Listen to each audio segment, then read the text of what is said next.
Corona महामारी और lockdown लगभग हर जो वर्ग है इससे प्रभावित है, लेकिन ये मुश्किल समय कुछ और ऐसे बुजुर्ग हैं हमारे साथ जिनके लिए और भी अधिक मुश्किलों भरा हो गया। 2 जून की रोटी के लिए पहले से ही तरस रहे थे और अब और भी ज़्यादा परेशानी है। इसके लिए बन्नूवाल वेलफेयर एसोसिएशन व होप एंड हेल्थ संस्था द्वारा एक अन्य संस्थाओं के सहयोग से, दानी दाताओं के सहयोग से एक अच्छी मुहिम शुरू की गई है।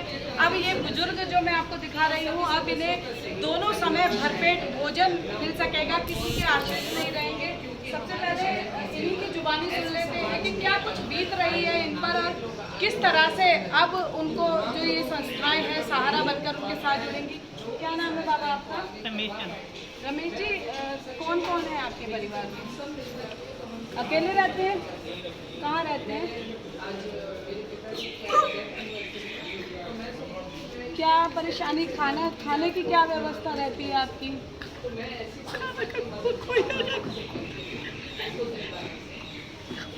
पैरों से परेशान है। तो अब आपको संस्थाओं ने हम सहयोग किया है, अब कुछ मन को राहत मिली है, तसल्ली मिली है दिल को?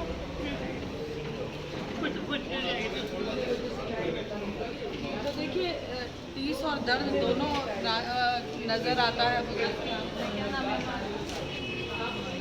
कौन कौन है आपके परिवार में?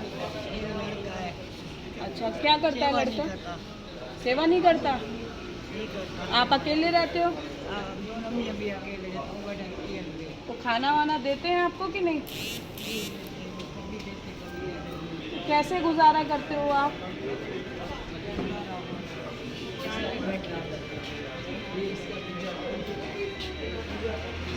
तो अब आपको दोनों समय खाना मिलेगा, कुछ लगता है कि इससे आपकी परेशानी थोड़ी कम होगी? तो देखिए, भगवान का आसरा इन बुजुर्गों पर है। क्या नाम है बाबा आपका? कौन कौन है आपके घर में? कहाँ रहते हैं? में रहता हूँ। मेरा लड़का है, एक मेरे आपके साथ ही रहते हैं वो? मेरे साथ ही रहते हैं। तो खाना पीना मेरे को खाना क्यों नहीं देते आपको? हाँ जी, घर छोड़ के चले जाओ।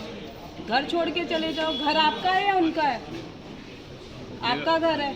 तो आप बोलते नहीं है कि पूरी जिंदगी उसको खाना खिलाया और आज आपको लावारिस छोड़ने के लिए कहता है?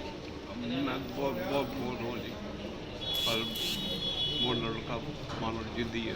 तो खाना नहीं देते तो कैसे अब तक गुजारा करते हैं आप? एक दूसरे का खाना भरपेट खाना मिल जाता है। अब आपको दोनों टाइम जो मिलेगा। बिल्कुल सोचिए अपने आप कहीं आपका क्या नाम है बाबा? अच्छा, आपके परिवार में कौन कौन है? अच्छा, परिवार में और बच्चे वगैरह? हाँ जी, लड़का है, बहू है, पोते पोती हैं, बेटा। तो वो अलग रहते हैं? हाँ जी, हम अलग रहते हैं। तो फिर खाना पीने का आप कैसे करते हैं? खाना पीने का भी जो है ना, कई संस्थाएं हैं वो दे जाती हैं बेटा। लेकिन आपके परिवार में आपका बेटा है, बहू है, पोते नाती हैं, सब हैं, उसके बावजूद संस्थाओं पे क्यों निर्भर रहना पड़ता है? बेटा वो लड़का है, 4 बच्चे हैं, 2 मियाँ बीचे हैं, कभी काम होता है, नहीं होता है, कभी बेटा ऐसा कैसे जो है अपना पेट पालते हैं। बाबूजी, मैं आपसे एक चीज़ पूछना चाहूँगी। हाँ जी। आपका बेटा है, हाँ जी। चाहे कितना भी उसके पास तंगी हो, क्या कोई दिन ऐसा जाता है जब वो अपने बच्चों को भूखा रहना छोड़ देता है? नहीं, बेटा वो कभी कभी कर देता है, कभी हेल्प कर देता है बेटा, वो हमारी बेटा है जी। और देखिए, बड़ी शर्मनाक और निंदनीय बात है, हमारे साथ बन्नूवाल वेलफेयर एसोसिएशन के भाटिया जी, यहाँ पर राकेश भाटिया जी मौजूद हैं। किसी का सहारा बनना इस उम्र में बहुत बड़ी बात होती है, बहुत बड़ा मार्गदर्शन, इसे अन्य लोगों के लिए प्रेरणा स्रोत कहा जा सकता है। भाटिया जी, बड़ी दर्द भरी कहानी है सभी बुजुर्गों की, और ऐसे तमाम बुजुर्ग हैं, लगभग 50 बुजुर्ग की पहले सेवा की जा रही है और 25 के आसपास हमने आज देखे हैं। जो बच्चे जिनको माँ बाप अपने खून पसीने की कमाई से खुद भूखे रह के सींचते हैं, आज उन्हें 2 जून की रोटी के लिए मोहताज होना पड़ा है। कितना मानते हैं, क्या वास्तव में हम डेवलप हो रहे हैं? ये जो आज हमारा समाज जो तरक्की कर रहा है वो तरक्की नहीं कर रहा, हमारे जो संस्कार खत्म होते जा रहे हैं। जी। जो हमारे बुजुर्ग हैं, जो हमारे बेचारे घरों में बैठे हैं, अब इसमें ये तो जो आ सके हैं, कई बेचारे बिल्कुल बेड पे पड़े हुए हैं, आज उनका भी खाना हमने स्टार्ट किया है। कुछ हमने फ़ोटोज़ डाली थी, कुछ वीडियो डाली थी, और मतलब ये है कि जो हमारी इच्छा यही है कि हर कोई भूखा ना रहे।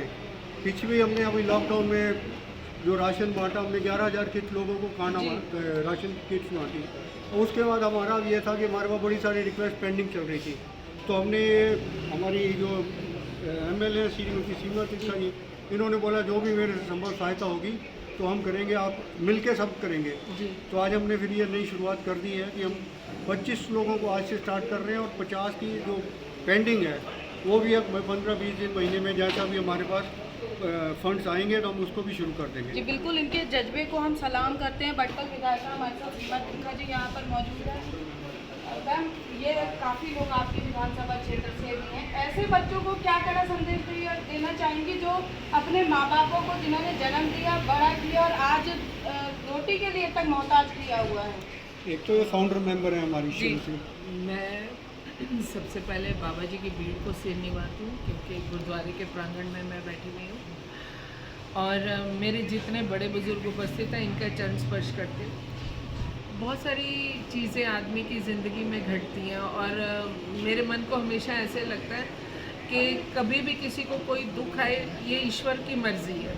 वक्त कभी भी एक जैसा नहीं रहा, ना पूरा पहले वाला टिका है ना आज वाला टिकेगा। और दुख एक ऐसा एहसास है कि जिसे कुरेदो तो और रिश्ता है। तो मेरी एक कोशिश होती है कि मैं किसी को सल्यूशन बनने का प्रयास करती हूँ और मैं हमेशा बोलती हूँ कमियां निकालने के लिए बहुत सारी दुनिया बैठी है, पर आप कमी को पूरा करने वाले बने।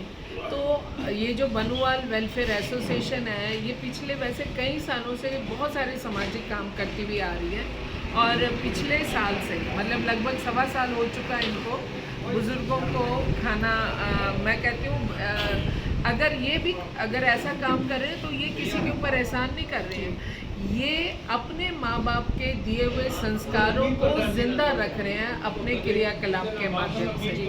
और आज इनके साथ एक और एसोसिएशन ने ज्वाइन किया, होप एंड एक और एसोसिएशन उनके साथ जुड़ी है। तो मैं ये सोचती हूँ कि समाज के लिए ये खुद प्रेरणा बने हैं और जब आप किसी के मन से दुआ लेते हैं तो मैं सोचती हूँ दुआ कई दवा से भी बहुत ऊंची होती है। जी, दुआ से बहुत सारी चीज़ें सुलटती हैं, दुआ से बहुत सारी अनहोनियाँ टलती हैं। जी, तो मैं इस बात के लिए सबको कहूँगी, आह्वान करूँगी कि आप किसी का हल बने, आप किसी का सॉल्यूशन बने, आप किसी की कमी को पूरा करने वाले बने और आप ये सोचें कि परमात्मा ने मौका तो सबको दिया है पर उसको यूटिलाइज कितनों ने किया। जी, बहुत बहुत शुभकामनाएं। जी देखिए, तो दुआ जो है दवा से भी बढ़कर काम करती है। और बाबूजी, एक चीज़ हम अपने चैनल के माध्यम से, क्योंकि बहुत लोग देखते हैं, कहना चाहेंगे कि बच्चों को इस जो लोग यहाँ पर ऐसा अपने परिवार के अपने बड़े बुजुर्गों के साथ ऐसा व्यवहार करते हैं, उनको इन चीज़ों से सबक लेने की ज़रूरत है। आपको लगता है कि कहाँ आपकी परवरिश में कमी रह गई? हमारी परवरिश में तो कमी कोई नहीं रखता, लेकिन आजकल के बच्चे जो है ना अपने आप मनमानी करते हैं, अब बुजुर्गों की नहीं मानते, वो दुख बाद में ही पाते हैं। जी, अपनी तरफ तो कोशिश माँ बाप तो यही करता है कि बच्चे की परवरिश अच्छी हो, लेकिन बच्चे जो आजकल की औलाद नहीं मानती। हम तो आपको हताश होने की, परेशान होने की ज़रूरत नहीं है। यहाँ मौजूद तमाम लोग, पूरा जिला, पूरा शहर सब आपके साथ है। तो देखिए, जिन बच्चे जो हैं माँ बाप की आंखों के तारे होते हैं, लेकिन जब ये माँ बाप अपने बुढ़ापे की ओर अग्रसर होते हैं और बच्चे बड़े होते हैं तो यही बुजुर्ग माँ बाप आँख का कांटा बन जाते हैं।